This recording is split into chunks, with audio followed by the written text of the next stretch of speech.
Oh, meu Deus. Tudo Olha, bem, Daniel? Tudo bem? tudo bem. Boa noite, Simão Boa Pedro. Muito noite. grata pela sua presença. Eu estava dizendo aqui um pouco antes de você entrar que eu sou fanzoca mesmo. Mas Muito então é tempo que eu recíproco, né? escuto. Porque também sou um dos seus fãs. Mas olha, eu sou de antes, tá? Então deixa eu. Agora eu vou me gabar aqui, porque tem tempo, né, que eu estudo as suas palestras. Conheci, né, o seu trabalho também lá em Goiânia, naqueles eventos da FEEGO, e fui convivendo e fui realmente tendo essa alegria de poder me tornar sua amiga, poder me aproximar e a gente trocar muita ideia, e essa amizade vem permanecendo até hoje, né? Que Então, assim, legal, de né? verdade, uma alegria. Bem-vindo. Obrigado, Daniel. A alegria é minha estar aqui com você, né, na sua página. Para mim é uma honra te fazer isso já, né? E sou um dos que gostam de não só assisti-la, como ler, né, a sua obra, né, ler seus livros, seu livro. Estou ansioso pelo que você fez o pré-lançamento ontem, né? Então, olha, você tem aqui um fã de carteirinha. Coisa boa. E eu vou te pedir um favor, Simão Pedro, porque eu também quero depois comentar um pouquinho sobre a sua apresentação, mas que você inicialmente se apresentasse para o público aqui, né, da minha página, e eu também vou me apresentar para a sua, para que a gente possa fazer esse encontro aí, por favor. Alegria, né? Eu sou mineiro, né? Sou Simão, né? Simão Pedro. O pessoal diz assim: você não acha muito pesado esse nome? Eu falo, pergunta para minha mãe, né? Ela que me deu, né? Não, não fui eu. Mas sou Simão Pedro, sou aqui de Minas Gerais, moro agora em Patrocínio, né? Aqui no Alto Paranaíba, Triângulo Mineiro. E aqui eu contribuo, né, com a casa, né, com a casa espírita a qual eu me vinculo como trabalhador. E estamos aqui. Eu não tenho muito o que falar de mim, não, é só isso. Eu moro aqui em Patrocínio, sou um mineiro que gosta de uma prosa. Pronto. Tá joia. Bom, gente, o Simão Pedro é uma pessoa que também, além, né, de esse filho, né, que ele comentou, é esposo, é pai, é empresário, é também uma pessoa que está aí fazendo estudo espiritual há muitos anos, né, que eu e ele temos esse mesmo caminho espiritual. Eu costumo dizer que a espiritualidade, que é o tema nosso da noite, é como um diamante que tem muitos caminhos diferentes, muitos matizes diferentes, muitos. Como que a gente chama aquelas lateraisinhas do diamante, assim, né? Os prismas. Muitos Os, prismas, os frisos. isso, os frisos, os prismas. E o nosso prisma é o prisma espírita, né? Que a gente gosta muito e que tem uma raiz comum a todas as expressões religiosas que se fundamentam na história de Jesus de Nazaré, né? Dos evangelhos, desse estudo belo, né? Da vida e da espiritualidade experimentada no nosso dia a dia, no cadinho, né? De casa, do lar, na relação, no casamento, com os filhos, com as pessoas do nosso trabalho. Então, esse é o nosso tema de hoje. E todas as expressões espirituais são bem-vindas aqui. Eu não faço distinção disso, eu acredito que estamos todos aqui sob o mesmo sol, né? E é simplesmente que nome você quer dar para o grande centro espírita da Terra, né? Para essa igreja, para esse templo interior nosso, que a gente possa hoje realmente ir além desses rótulos e conversar sobre a importância da espiritualidade no nosso dia a dia, né? Bom, eu também vou me apresentar para o pessoal aí da página do Simão Pedro. Eu sou de Brasília, sou filha de Elci Albano, sou casada com o Máximo e temos aí 3 filhos, a Rafaela, o Noah e o Theo. E eu atuo como jornalista, como escritora. Também fiz uma formação grande ao longo de 10 anos na Comunhão Espírita de Brasília, onde eu atuei, também palestrei. E fiz mais recentemente uma formação em constelações familiares, porque mesmo na casa espírita, Simão Pedro, eu já trabalhava com famílias, né?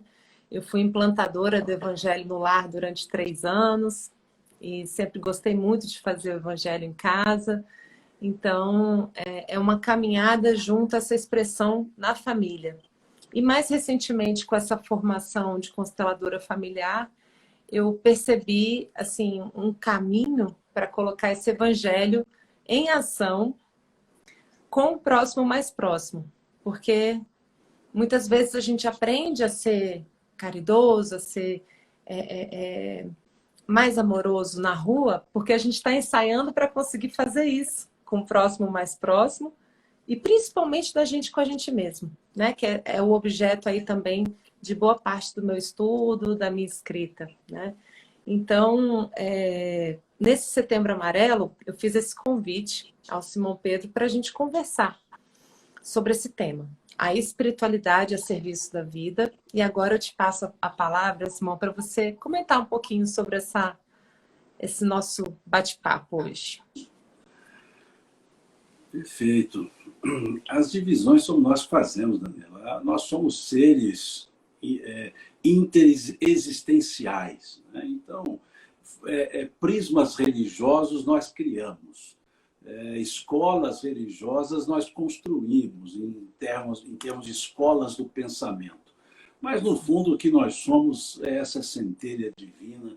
Nós somos seres que, numa estrutura divina, né, nós não temos segmentações. Né? Nós somos uma individualidade, nós somos um ser simples, ou seja, não temos nada que nos componha senão a centelha divina que nós somos. Então, não há por que fazermos divisões, e é uma incongruência sem tamanho, um paradoxo sem tamanho, disputar para ver quem que tem Deus. Né? Eu acho que se há uma disputa a ser feita, é quem melhor serve. Né? Como nos disse o Cristo, o Filho do Homem não veio para ser servido, e sim para servir. Então, que sejamos servidores de quaisquer pessoas que nos busquem, porque também gostamos e precisamos das outras pessoas nos ajudando. Então, essa é a vida, essa é a existência. E aí vem o aspecto, né, da espiritualidade.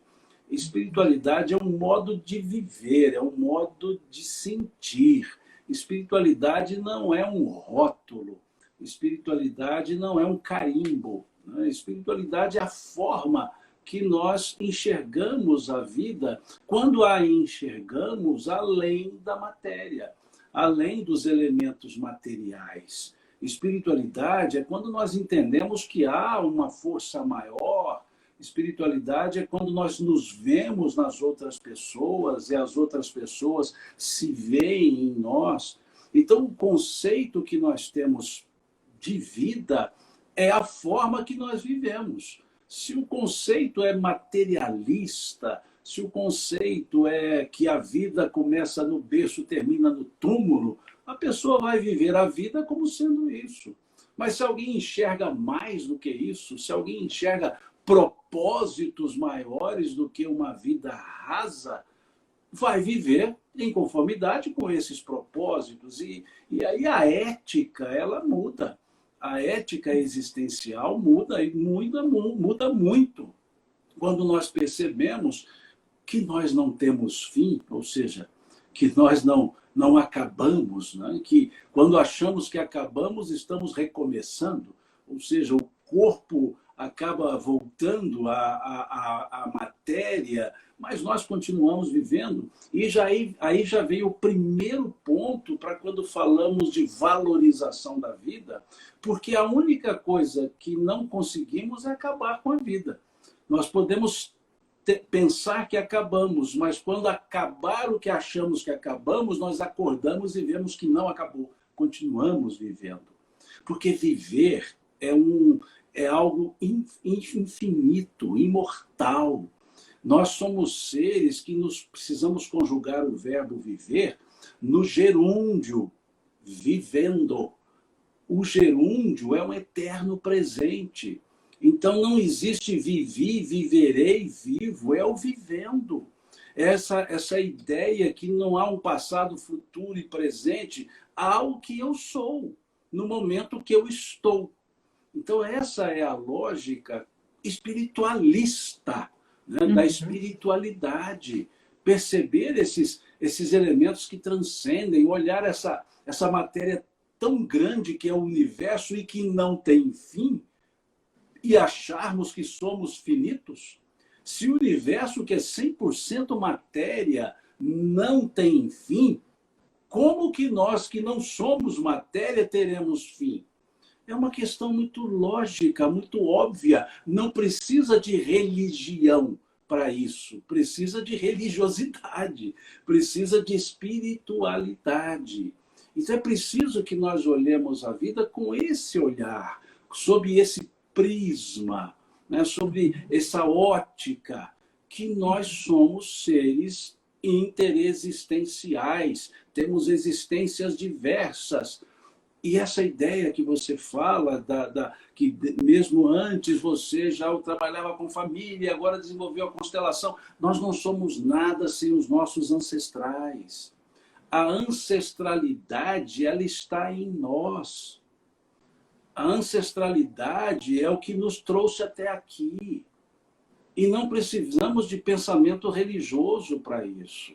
E até se Uhum. quisermos pensamento religioso, lá do Velho Testamento, nós temos honrai vosso pai e vossa mãe, que não é só pai e mãe, é a nossa ancestralidade como um todo. Se nós Sim, olharmos as nossas civilizações que não se conversavam nos períodos antigos, que não tinha travessia oceânica, que não tinha travessia aérea, todas elas tinham a ancestralidade como elemento fundamental da existência da vida. O sim. honrar a ancestralidade, o ancestral, porque nós somos esse conjunto. Agora, se quisermos colocar ideias religiosas, coloquemos, mas nós precisamos perceber que nós somos esses seres que não somos autônomos, desvinculados da nossa história e desvinculados da história da nossa ancestralidade.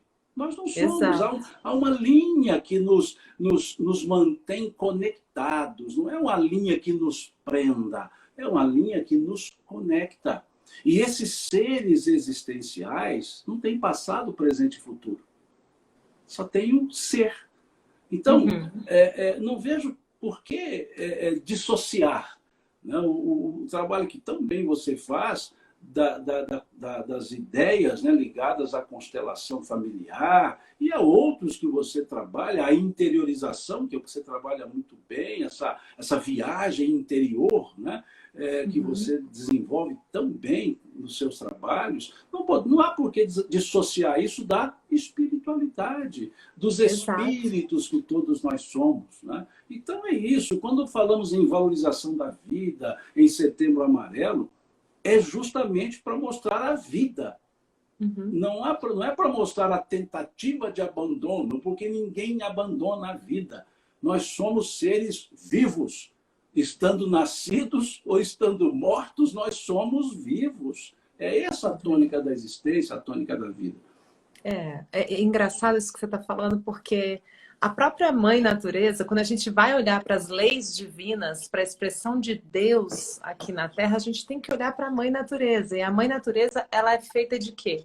De ciclos, né? Então a matéria expressa nesses ciclos da mãe natureza, ela também está a serviço da vida, assim como a espiritualidade está a serviço dessa roda girando em favor do nosso desenvolvimento, enquanto a gente está aqui se experimentando, crescendo, se desenvolvendo e aprendendo como espíritos, né? Então, eu acho que é muito interessante isso que você está trazendo, porque quando você falou dessa linha, né, eu vejo aquela sequência de Fibonacci dentro daquela espiral, porque nós somos os herdeiros de nós mesmos. Nós somos aqueles por quem nós sempre esperamos. Nós hoje somos aqueles que a gente vem esperando ser há quanto tempo? No aqui e no agora. E isso é muito forte, né? E perceber que essa conexão é tudo aquilo que é, e quanto mais eu me sinto conectada e grata por isso, menos essa noção da separatividade, né? Daquela visão do que é ruim, do que é o mal, do que é o pecado, do que é a desunião, né? Aquela visão do que realmente faz mal, a separatividade, é essa crença ilusória de que nós não estamos dentro dessa conexão que você vem falando, né? E que está intimamente ligada à matéria, à expressão na natureza, que está a serviço do espírito enquanto a gente está aqui. Então, a matéria ela é um meio de desenvolvimento, mas ela não é o fim em si mesma. Embora ela esteja lindamente a serviço, desde que a gente saiba, né, da onde que a gente veio, para onde a gente está indo, e que tudo que morre germina e se torna algo novo, um novo ciclo começa, né? Exato. Há um filósofo, Mircea Eliade, que ele trabalha com o mito do eterno retorno, né? Quando ele trabalha o eterno retorno, ele quer mostrar que as coisas vêm e vão numa sequência elíptica, né? Ou seja, é um vem e vai, só que cada vez mais para frente. Então ele trabalha essa ideia dos ciclos, e tudo é um ciclo. Mas um ciclo ele não termina. O ciclo espiral, ele simplesmente progride.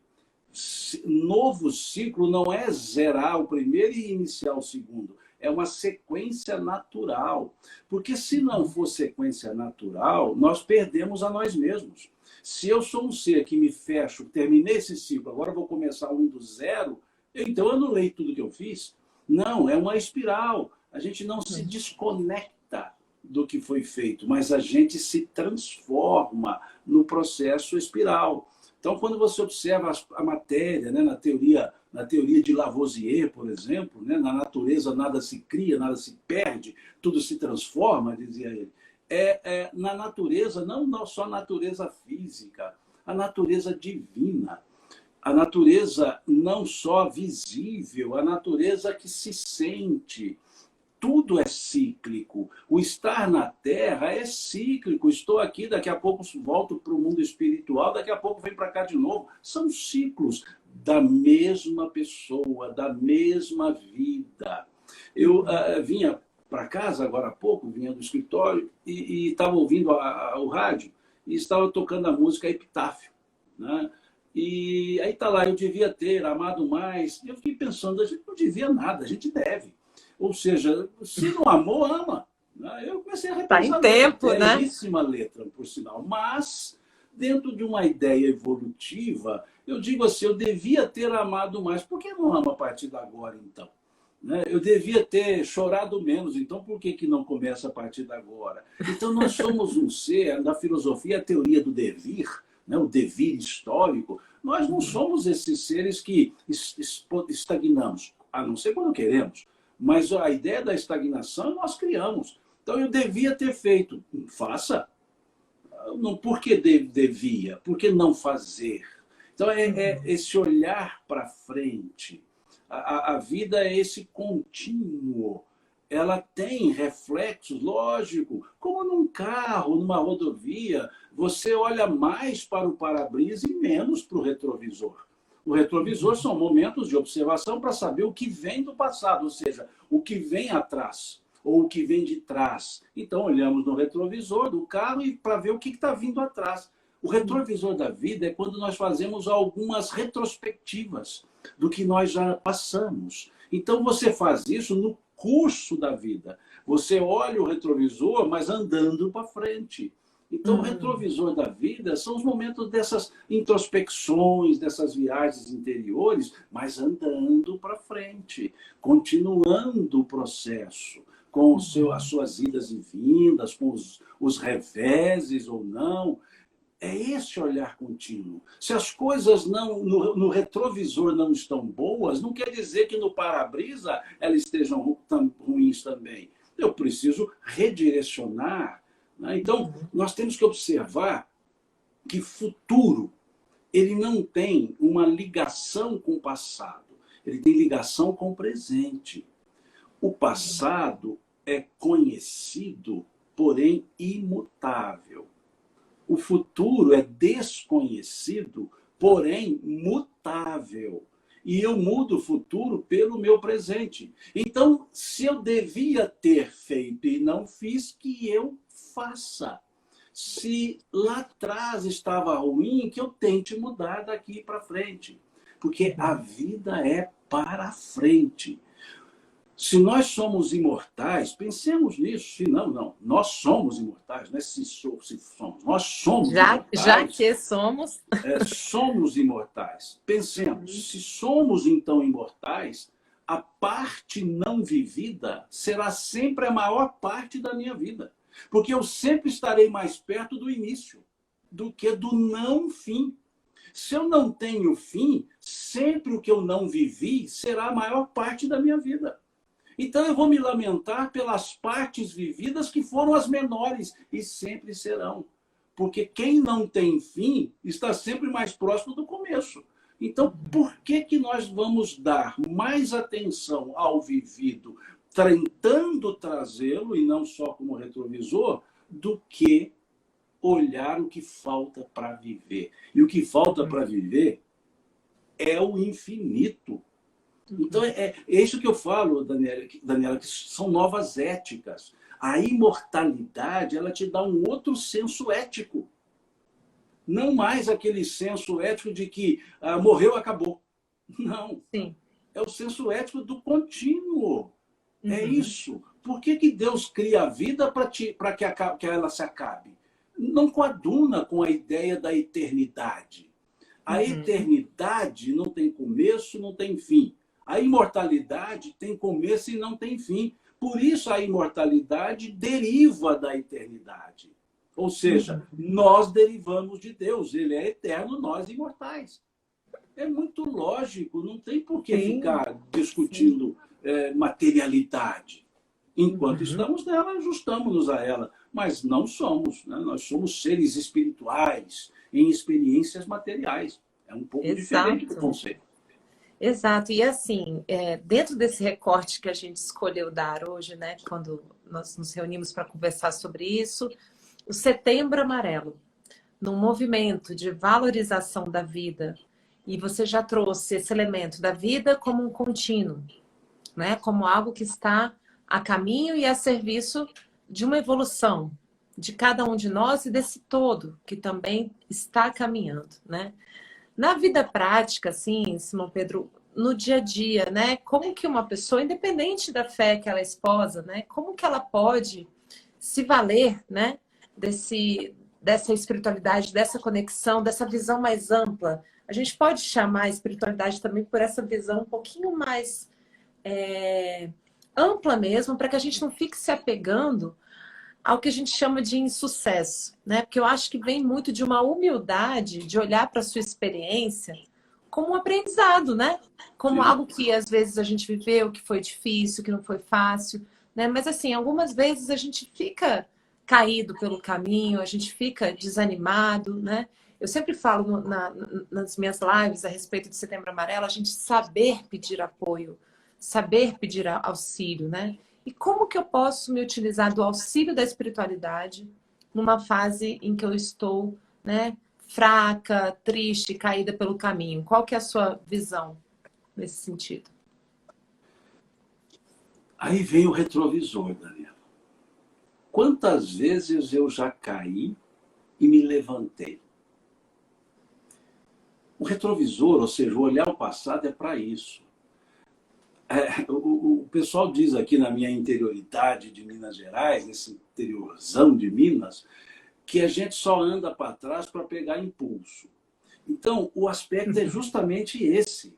Eu preciso, às vezes, olhar o meu passado para eu pegar impulso, ou seja, observar quantas situações assim, intransponíveis, quantos obstáculos intransponíveis do passado eu transpus.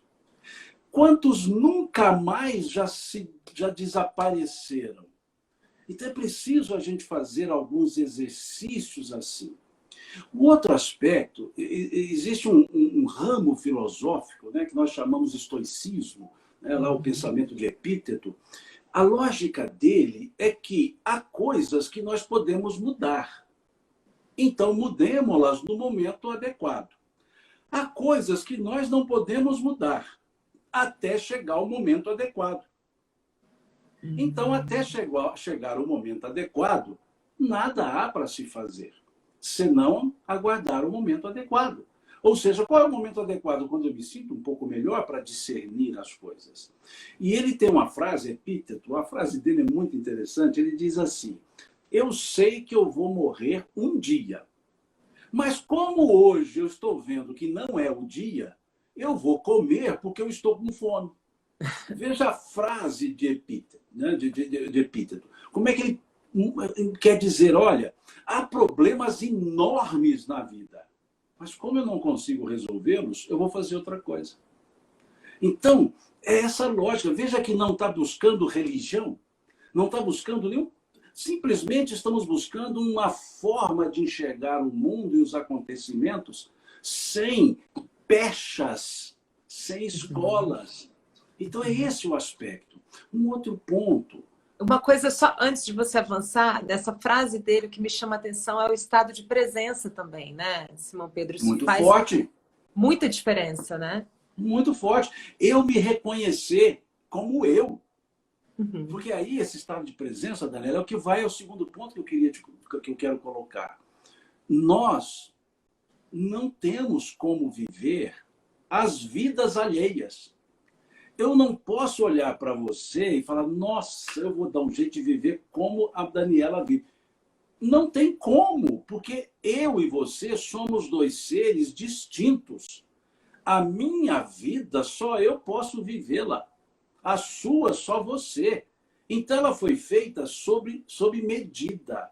Então, eu não tenho como ter a inveja da vida alheia, porque eu não posso vivê-la. Esse raciocínio já diz para nós o quê? A minha vida é a melhor vida do mundo, porque é a única que eu posso viver. As outras eu não posso, a dos outros. E os outros também não podem viver a minha.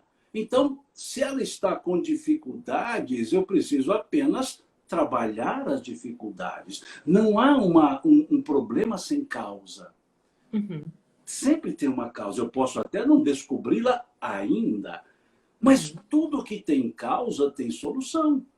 Eu só não sei a solução ainda. Então, quando nós colocamos o ainda, nós diminuímos o impacto da forma que vemos as dificuldades. Nós teremos muitas dificuldades na vida, nós teremos muitas facilidades na vida, nós vamos iludir pessoas, nós seremos iludidos por pessoas, nós vamos desapontar pessoas, pessoas vão nos desapontar. É a tônica, mas nós podemos recomeçar. Sim. Epíteto, ele dizia assim também, todos os dias, antes de sair de casa, eu digo para mim mesmo, hoje eu me encontrarei com alguém orgulhoso, com alguém mal agradecido, com alguém enraivecido, com alguém educado, com alguém alegre, com alguém triste. Eu me encontrarei com essas pessoas hoje. Se eu as encontrar, sabendo que eu as encontraria, não há por que eu me abalar. Eu já saí sabendo que eu encontraria com um orgulhoso, então não preciso ficar bravo com o orgulho alheio, porque eu já saí sabendo que encontraria. Então ele começa a trabalhar as probabilidades. Então a probabilidade de sofrermos existe, a probabilidade de alegrarmos existe. E se a gente observar, lá no Velho Testamento, ainda, lá no Eclesiastes, que é um livro muito agradável de ser lido, logo no capítulo 3, ele diz: todas as coisas têm o seu tempo. E para cada ocupação chega a sua hora. E aí ele começa a fazer as dicotomias. Há tempo de ir, há tempo de vir, há tempo de chorar, há tempo de sorrir. E onde se encontram os problemas? Na inversão do tempo. Se hoje eu estou triste, eu estou triste. Ponto. Eu não vou falar, vou ficar alegre. Eu estou triste. Ao assumir a tristeza, eu abro espaço para a alegria, porque são os dicotômicos, a hora de chorar, a hora de sorrir. Então, se uma pessoa está triste, não adianta eu dizer para ela, não, fique tranquila, isso... Não, olha, você está triste, eu entendo a sua tristeza. Mas espera um pouco que essa coisa muda. Tá alegre? Opa, legal, só que você vai entristecer também. Porque Lógico. nós não vamos ficar alegres eternamente, tristes eternamente. Agora, isso não vai mudar a minha presença de espírito, ou seja, não vai mudar aquilo que eu sou. Aquele ser interexistencial, aquele ser Sim, que traz uma consciência tranquila ou não. Ou seja, alegria e tristezas são acontecimentos externos que me levam a agir. Agora, sim. felicidade é um sentimento interno. Então não, eu sou, todos somos felizes e estamos tristes. Uhum, Somos felizes e estamos alegres. Se a sim. gente percebesse estar, a gente percebe as alternâncias. E aí, eu gosto de falar muito uma frase de um filósofo, mas um filósofo espetacular, chamado Snoopy, o cachorrinho. Tem um desenhozinho dele que ele está deitado sobre o telhado da sua casinha, debaixo de uma árvore, olhando para cima e dizendo assim: de vez em quando me dá uma vontade louca de trabalhar. Então eu procuro uma sombra bem fresquinha e fico lá quietinho até a vontade passar. Eu troco o verbo trabalhar e coloco qualquer outro. De vez em Sim. quando me dá uma vontade louca de desesperar. Eu procuro uma sombra bem fresquinha e fico lá quietinho até a vontade passar. E assim vamos para todas as situações. Porque Uhum. a gente precisa dar um tempo para as coisas serem percebidas.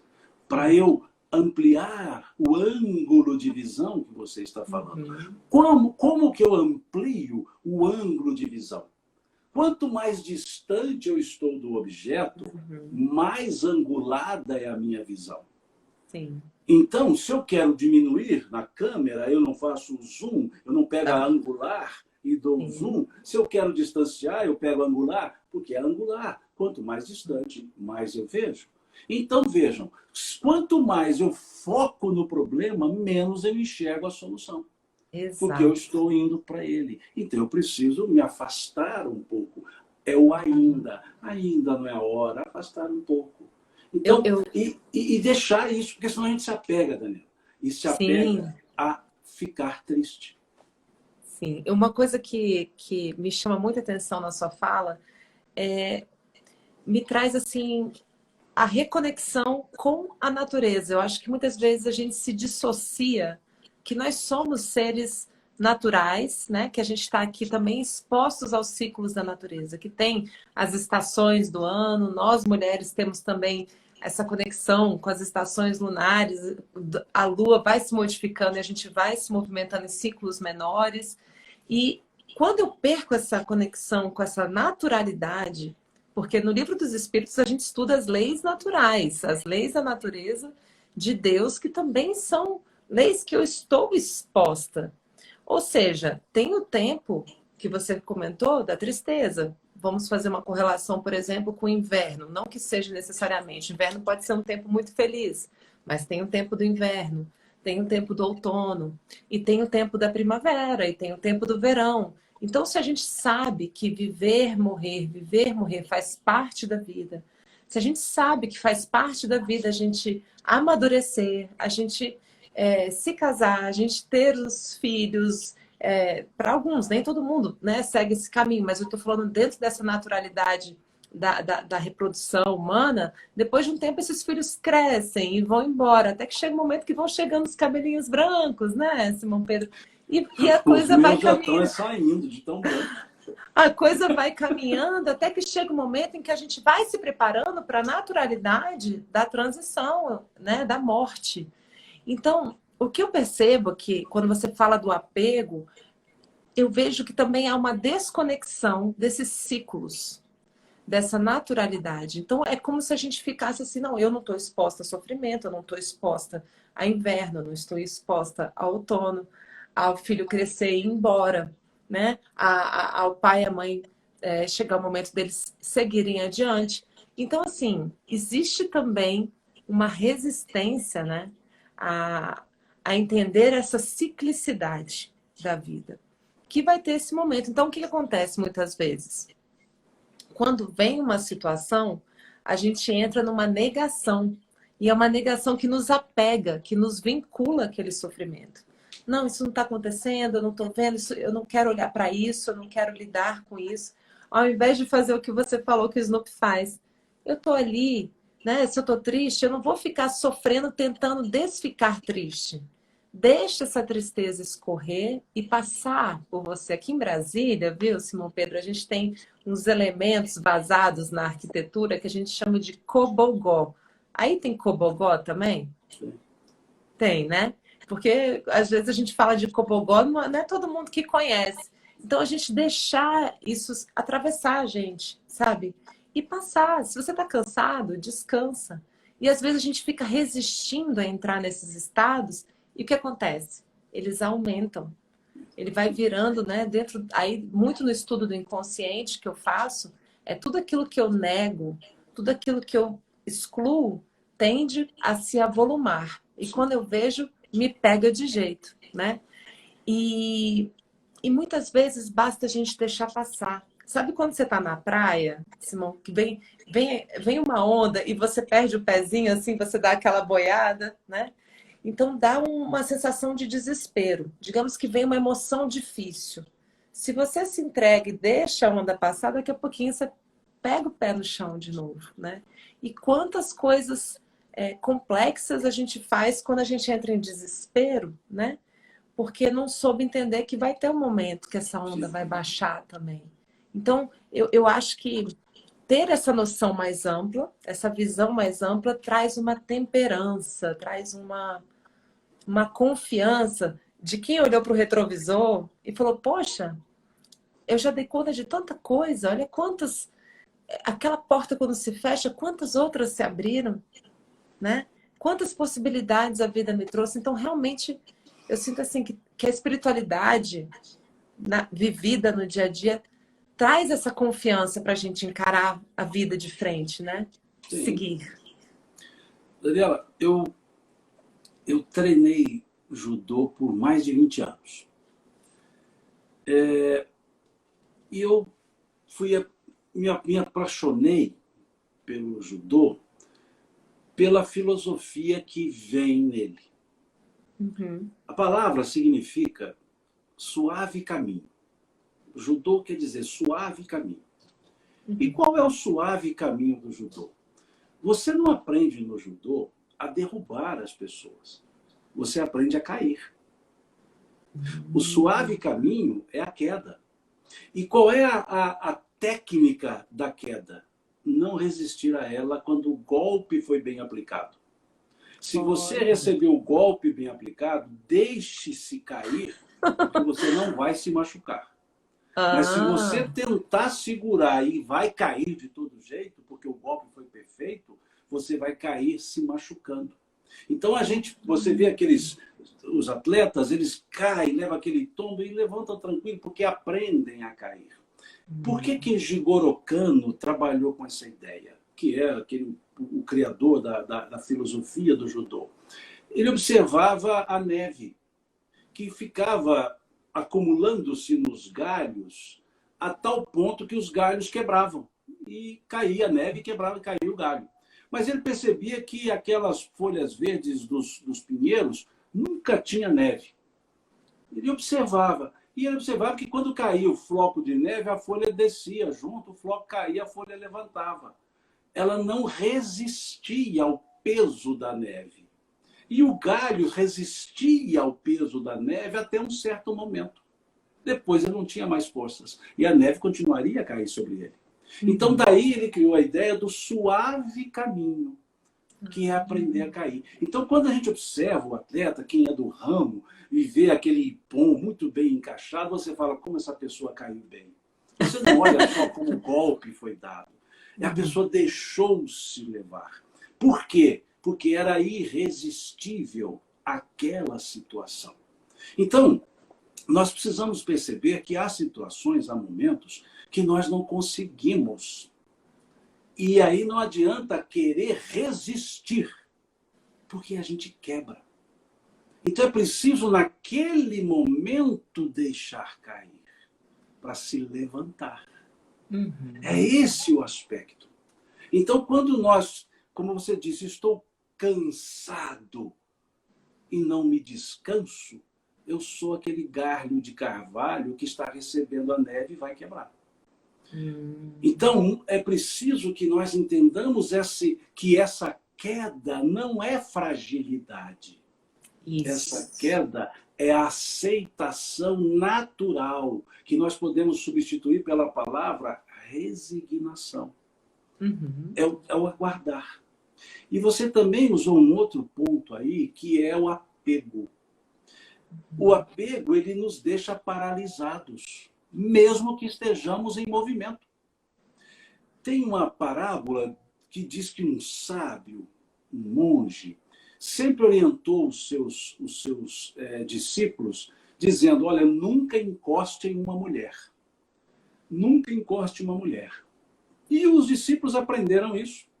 E um dia estava indo o sábio, o mestre, com os seus discípulos, para cruzar um rio com a correnteza mais forte. Tinha uma jovem ali do lado, querendo atravessar. Então o monge mestre, pegou a moça, colocou nos braços, caminhou com ela sobre as pedras e a colocou seguramente na outra margem e seguiram. E um dos discípulos ficou pensando, mas ele ensina a não encostar uma mulher, e ele pegou a moça e levou para o outro lado. E ficou até que ele não resistiu e falou, mestre, eu estou aqui com uma situação que eu preciso perguntar. Ele falou, pois não. O senhor nos ensinou que não era para encostar numa mulher. O senhor pegou a moça e atravessou o rio com ela nos braços. Aí ele disse assim, pois é, e eu a deixei na margem, e você está carregando ela até agora. Ou seja, o apego nos prejudica. Ele a deixou na margem e não mais se lembrou dela. E o outro estava ainda carregando-a. Assim nós somos com apego, Daniela. As coisas passam e nós queremos que elas fiquem. As pessoas passam e nós queremos que elas fiquem. E esse querer que fica, elas não ficaram, mas nós ficamos nelas ou nas coisas. Aí nós somos seres do passado. E como é que você identifica uma pessoa do passado? Ela diz assim, no meu tempo as coisas eram diferentes. No meu tempo. O meu tempo é sempre o da agora. Sim. Porque é nele que eu estou. Eu não tenho um tempo passado. No meu tempo as coisas eram melhores. Será? O seu tempo, então, não é agora? Então, por isso é que agora é ruim, porque agora não é seu tempo. Então, você não está vivendo no seu tempo. E com um exemplo que nós não estamos vivendo no nosso tempo. Quando estamos num lugar pensando em outro. Estamos trabalhando pensando em casa. Estamos em casa preocupados com o trabalho. Então, nós muitas vezes não estamos onde nós estamos. E o que acontece? Desconexão com a vida. Sim. A vida, então, começa a eu começo, melhor dizendo, a me desconectar da vida. E ao me desconectar da vida, eu responsabilizo a vida. Dizendo, a vida não é boa para comigo. A vida nunca é boa, nunca é ruim. A vida não faz, a vida reage, a vida devolve. Nós é que somos os agentes. Então, se eu sou uma pessoa que ajo, a vida reage para comigo. Então, a vida não me dá nada, senão a devolução do que eu dou para ela. Sim. Eu dou disponibilidade para viver, ela se abre para ser vivida. Então, quando eu me fecho, né, mineiramente falando, me acabrunho, quando eu fico ali fechado, a vida não consegue me abrir. Porque Sim. eu é que vou abrir para ela. Então eu começo a dizer que a vida não vale a pena. Como a vida não vale a pena? Eu valho a pena, então a vida vai dizer, opa, eu também valho. E assim é a conexão com a vida. Então esse apego é o grande caminho trabalhado pelo budismo, Sim. que é o desapego. Desapegar-se. E não é tão simples assim. Leva-se um tempo. No caso, para os reencarnacionistas, algumas encarnações. Então é preciso a gente perceber isso, que muitas vezes confundimos amor com apego, confundimos vontade própria com apego, até a própria tristeza, até a própria mágoa. Veja, eu sempre gosto de colocar os aspectos gramaticais. O verbo magoar, ele é um verbo pronominal. O que é verbo pronominal? Ele, para ser conjugado, precisa ter um pronome para conjugá-lo. E o verbo magoar, ele é pronominal reflexivo. O que é pronominal reflexivo? É um verbo cujo pronome tem que levar a algo. Ou seja, refletir, ele tem que voltar. Então, qual é a forma de conjugar o verbo magoar? Eu me magoo. Tu te magoas. Ele se magoa. E assim vai. Nós nos magoamos, vós nos magoais, ele se magoa. Vejam, não é eu te magoo. Não é você me magoa. É eu me magoo com você.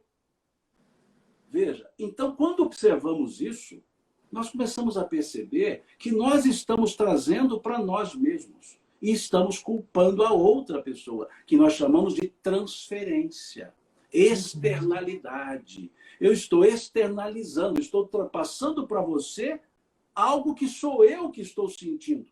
Eu me permiti.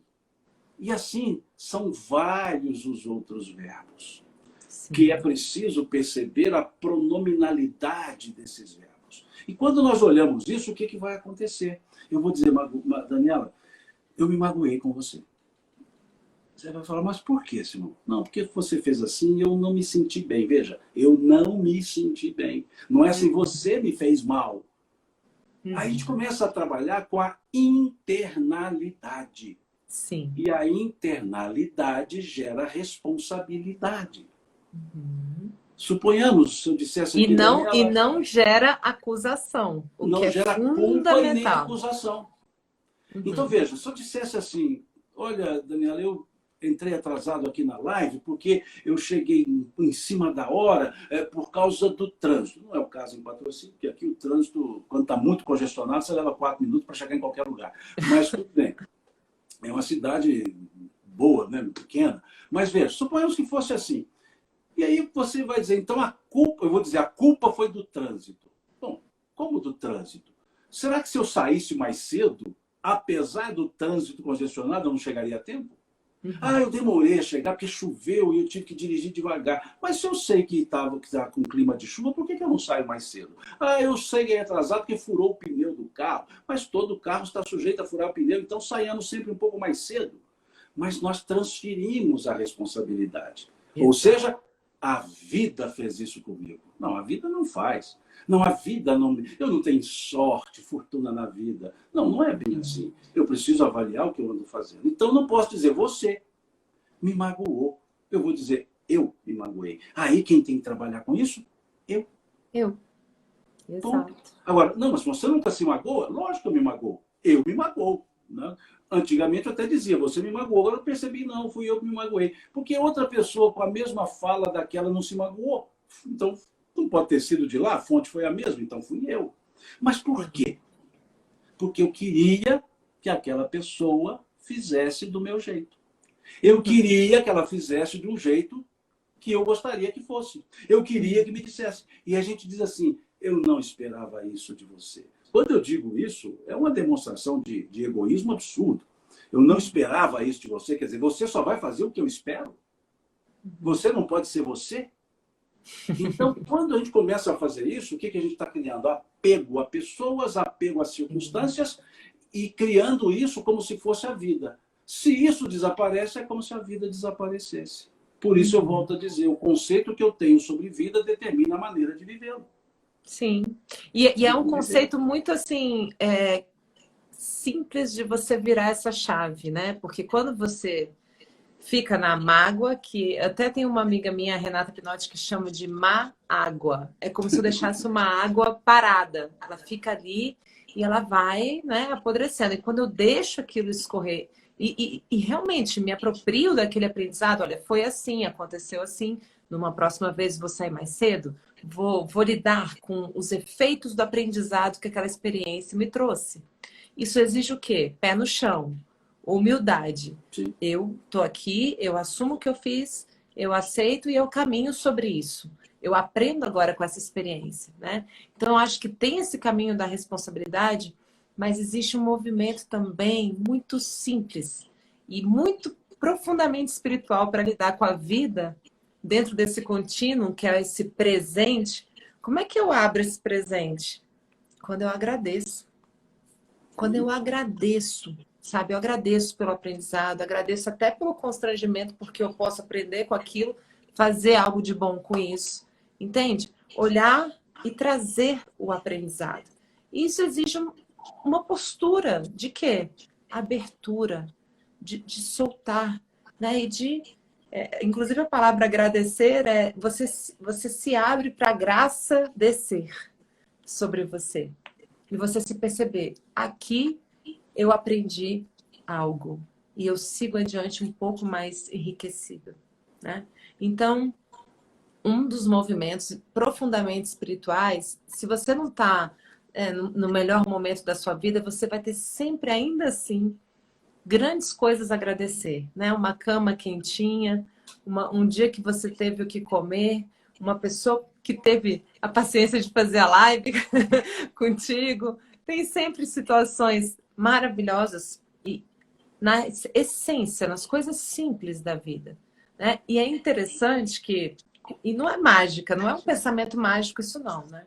Quanto mais a gente se conecta com a gratidão, mais a gente consegue agradecer e agradecer e agradecer numa atração mesmo. Por quê? Sem esse pensamento mágico especificamente de uma atração, mas porque eu estou aberta e receptiva a essa postura. E quanto mais aberta e receptiva eu estou a essa postura de gratidão, mais eu vou ter coisas a agradecer. Por outro lado, quanto mais apegada, quanto mais na reclamação, né? Ou, por exemplo, imagino que no judô, aliás, eu amei essa sua explicação do judô, viu, Simão Pedro? Eu não conhecia. Não, eu Quando também, você. tanto amei que eu entrei. Eu Pois tinha é, lá meus 12 anos de idade, 14, sei eu lá, e quero saber comecei, depois fui até os até que 30. faixa você foi. Foi até a colação, né, vamos dizer assim. Faixa Né? preta? Fui até lá, graças a Deus. Olha, então, eu imagino que um judoca que sabe cair também sabe levantar, né? Porque é o processo, você cai. A primeira coisa que você aprende é fazer o rolamento, né? Aprender o rolamento, né? Ou seja, que é uma forma de queda horizontal e levantar imediatamente. Então, e outra coisa que a gente Exato. aprende, não há disputa. Não há disputa. Como não há? Tem lá o comitê. Não, isso não é disputa. Isso é um esporte, não é uma disputa. Isso é um momento que você tem ali de avaliar os seus reflexos. Você não luta querendo o derrubar. Você faz aquele trabalho para você avaliar os seus reflexos. E não tem a preocupação de ser melhor ou ser pior. Você tem apenas a vontade de fazer. E não tendo a disputa, você não tem que se preocupar com a vaidade, querer se mostrar melhor. Quando se disputa e há um que é superior, esse superior ele não disputa, justamente porque ele é superior, então ele não se preocupa. E eu aprendi isso, Daniela, interessante. Eu, quando mais jovem, né, dá para ver que faz um tempo, e todo jovem tem isso, tá dirigindo na estrada, aí um outro ultrapassa, você fala, não, eu vou ultrapassar ele também. E aí vai naquele carrinho, assim, como eu era jovem, os carrinhos mais simples, né? Pouca velocidade, você vai. Aí passam-se os anos, vai amadurecendo e também vai melhorando o carro, você passa a ter um carro mais potente. Então imaginemos, você tem um carro super potente, você está lá e passa aquele carro assim, fraquinho, te ultrapassa. E isso aconteceu comigo. Passado muitos anos, minha esposa disse assim, ela me chamou para o Pedro, a Leia falou assim, Pedro, antigamente, na juventude, você queria medir força. Eu falei para ela, como assim? Não, agora estou vendo, você está sendo ultrapassado por um monte de carros aqui com menor potência, você não fala nada? Eu falei, mas eu sei que eu tenho a potência. A hora que eu quiser, eu ultrapasso, mas para que eu vou disputar? Né? A maturidade é o seguinte, a gente sabe que pode mais, mas não vai fazer se não for necessário, para que não desmereça, para que não dispute. Então é importante a gente perceber que a vida não é uma corrida. A vida é uma caminhada natural. Eu só posso medir forças comigo. Eu só posso me comparar comigo. O que eu sou hoje, o que eu fui ontem, é esse o processo. E se a gente começar a observar assim, é muito simples viver. É muito simples. Nós vamos criando essas dificuldades. Nós vamos criando a competição, querer ser melhor. Para quê? Melhor para quê? Para mostrar que o outro é pior? Então eu não sou melhor. Se eu quero ganhar para mostrar o outro pior, então eu não sou melhor. E eu vou te dar outro exemplo. Eu sou resignado porque eu sou cruzeirense, né? A gente está na segunda divisão, então a gente se resigna, né? Mas uma vez eu estava ouvindo, achei muito interessante, teve um jogo do Cruzeiro, um jogo do Atlético.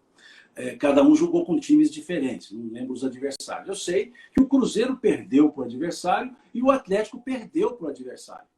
Os cruzeirenses estavam alegres porque o Atlético perdeu. E os atleticanos estavam alegres porque o Cruzeiro perdeu. Mas nenhum estava triste porque o seu próprio time perdeu. Ou seja, estavam alegres com a desdita alheia. Oh, meu Deus. Percebeu? E não ficaram tristes porque o time perdeu. Não, nós perdemos, mas eles também perderam. Olha que lógica é essa. Essa é a lógica da vida. Para muitos. E, Daniela, quem vive com essa lógica não vive. Ele existe. Ele vai passar existindo. E não vivendo, sentindo. Como disse o Cristo, né? O que te importa? Segue-me tu. Ou seja, o que te importa os outros? Segue-me você. Siga-me você. Então a gente está muito em cima disso, querendo competir não para ganhar, querendo competir para o outro se sentir derrotado. E quem perde com isso? Nós, os que querem ganhar. Então, não vamos entrar em competição. Vamos trabalhar, viver. Se estamos melhores num aspecto, podemos estar piores em outro. Em sala de aula, veja, não existe assim, você sabe mais do que eu. Não é bem assim, as provas não medem isso. Pergunta quanto que são 2 mais 2, que você sabe, eu não sei, você vai acertar, eu não. Mas se perguntar quanto que são 3 mais 3, você não sabe, eu sei, eu vou acertar. Quem que sabe mais? Não é que eu sei mais, é que perguntaram o que eu sei. Não é eu sei o que perguntaram o que eu sei. E a vida é assim. Ela sempre nos pergunta o que nós sabemos. E nós vamos agir. E vamos aprendendo. Então, não é difícil viver. Né? Eu gosto muito também de 2 filósofos contemporâneos, o Timão e Pumba, lá do Rei Leão, porque eles trazem esse conceito. Isto é viver, é aprender. Hakuna Matata. Sim. Então, veja, aprender. Esse é o segredo do agradecimento. Sim. Eu agradeço porque eu aprendi. E quando eu faço isso, é a humildade que está falando. Só há agradecimento porque há humildade. Sim. Sem a humildade, é obrigação do outro me ensinar. Quando há humildade, o agradecimento é eu consegui aprender com o que você me proporcionou aprender. Então, quando agradecemos, veja o Cristo. Graças te dou, Pai. Graças te dou, Pai. Graças te dou, Pai. É o agradecimento. Porque aprendemos. E nós aprendemos com o quê? Com as facilidades, com as dificuldades, com os problemas, com as soluções. Então, quando nós entendemos que aqui na Terra somos todos aprendizes, todos colegas de aprendizado, nós sempre agradeceremos por algo mais. Então, não existe agradecimento por educação, porque não é agradecimento, é apenas formalidade. Existe agradecimento quando há humildade. E o agradecimento, muitas vezes, ele não vem na palavra. Ele vem no silêncio, no olhar, ele vem num sentimento que exala, ele vem num presentezinho simples que a pessoa dá, uma lembrancinha, vem naquele pratinho de pão de queijo, que é um agradecimento enorme, né? Então, veja, são esses pontos que a gente precisa observar, Daniela. E aí vem Jesus, nossa, ele é o cara. Ele vem e fala assim: graças te dou, ó Pai, que escondeste tais ensinos dos doutos e revelaste-os aos simples e humildes. Porque quando a gente quer entender a vida pela cognição, nós não vivemos. Mas quando a gente consegue entender a vida pela percepção, a gente se conecta nela. Sim. Mas a gente quer racionalizar. A gente não quer entender. A gente quer reduzir em vez de ampliar. Em vez de ampliar-me para eu ligar-me a Deus, eu reduzo Deus ao meu tamanho. Ou seja, crio uma imagem para o meu tamanho e não tento me elevar ao tamanho dele. Então, assim, muitas vezes nós reduzimos a vida aos nossos problemas e não ampliamos.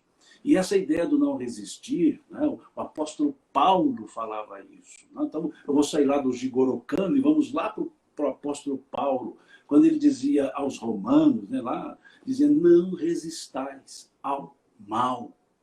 Não resistais ao mal. Dizia ele: irmãos, não vos deixeis vencer pelo mal, vence o mal com o bem. Veja como ele dizia lá aos Romanos, capítulo 12. Não é combater o mal, é praticar o bem. Então, quando falamos do Setembro Amarelo, não é contra o suicídio, é a favor da vida. Para mostrar que o suicídio não acaba com a vida. Porque ela não acaba. E o que eu terei depois? Uma decepção, uma frustração. Porque o que eu mais queria fazer era acabar com a vida. E eu me acordo vivo. Então, só podemos ser a favor da vida porque ela é a única que não se acaba. Então, precisamos observar isso. Precisamos observar que tudo existe meios, formas e momentos para a solução. Existem pessoas para procurarmos. Amigos, pessoas. Pedi e obtereis. Buscar e encontrareis. Bater e abrir-se-vos-á. Precisamos desse esforço, o querer. Ah, mas é difícil. Mas queira. Não seja fechado, busque auxílio.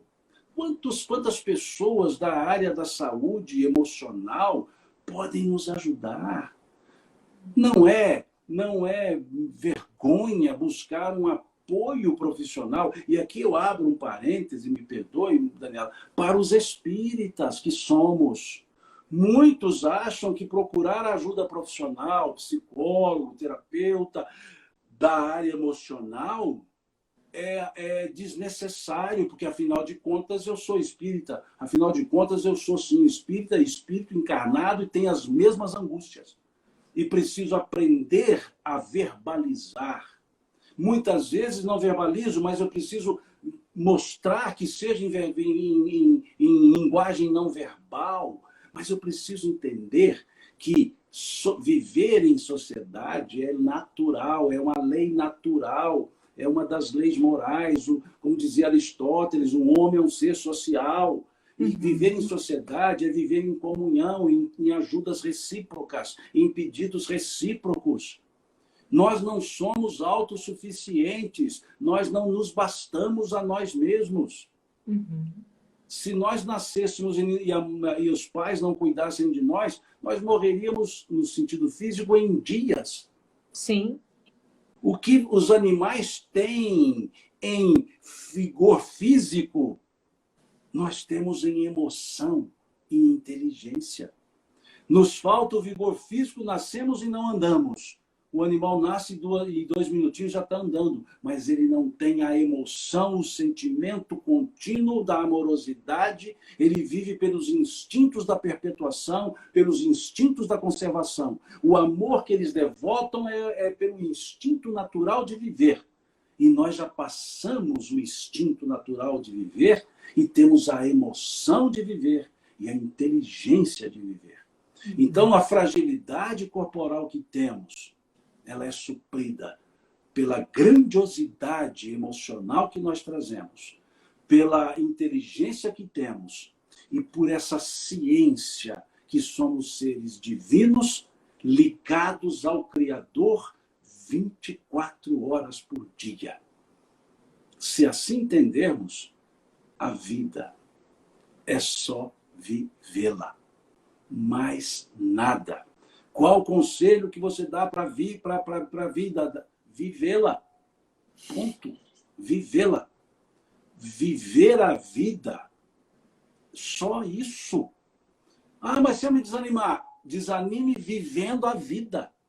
Se eu me entristecer, entristeça vivendo a vida. Se eu me alegrar, alegre-se vivendo a vida. Mas viver a vida é o que nós temos que fazer. Porque nós somos propulsionados a isso, a viver.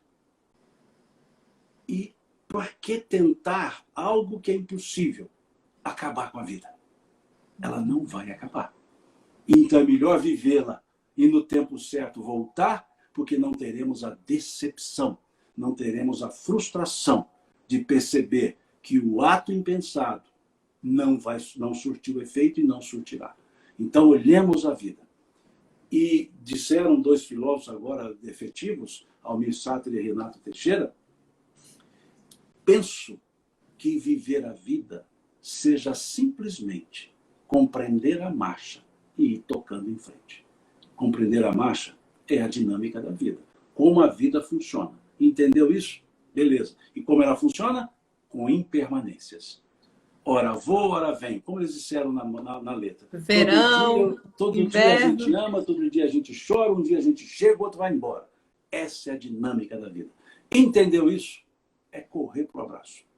Ou seja, viver a vida é simplesmente compreender a marcha e ir tocando em frente. Busquemos compreender a marcha, porque aí é só viver. Que lindo. Gente, eu ficaria aqui, a gente já completou 1h10. Eu não imaginava que tinha voado tão rápido o tempo. Poderia ir mais 1 hora tocando em frente aqui com você, Simão Pedro, mas assim, vamos fazer outras, vou te convidar novamente e te agradecer, porque é muito importante a gente ter esse olhar para o Setembro Amarelo, ter esse olhar para os nossos momentos em que a gente viveu fragilidade nas nossas vidas. Isso que você colocou é fundamental. Não é vergonha para ninguém passar por quedas. O importante é, como um bom judoca da vida, saber cair, saber levantar depressa, né? E ter humildade. Gente, a gente está na pista, é isso mesmo, acontece, a gente cai. O que a gente faz? A gente se levanta. Você não precisa ficar lá no chão, né? Lambendo o chão das quedas e ficar ali apegado àquele chão.